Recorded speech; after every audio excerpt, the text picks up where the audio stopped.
CBI থেকে উঠে এলো নতুন তথ্য।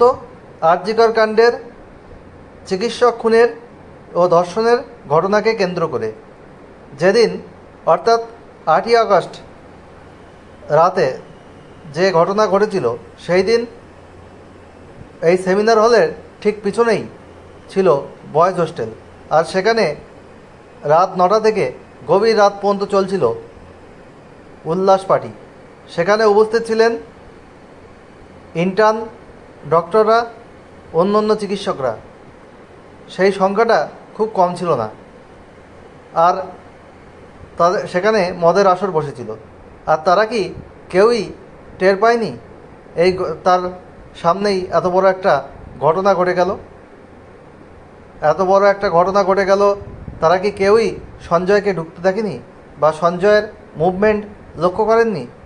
এখন সিবিআই কিন্তু এটা তদন্ত করছে এবং তাদের থেকে বয়ান নিচ্ছে।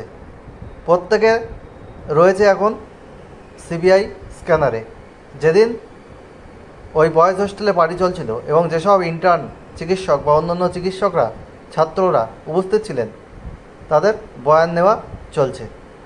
এবং সেদিন এই যে তাদের পার্টি চলছিল, সেটাও কিন্তু সিসিটিভি ফুটেজে সিবিআই পেয়েছে। আশা করব একটা ভালো কিছু রেজাল্ট আসবে, একটা কিছু জাস্টিস হবে। সিবিআই তদন্ত করছে, সবাই এর জাস্টিস চাইছে। আর জাস্টিস হলেই এর একটা সলিউশন হবে, আদারওয়াইজ এর সলিউশন কিন্তু সম্ভব না।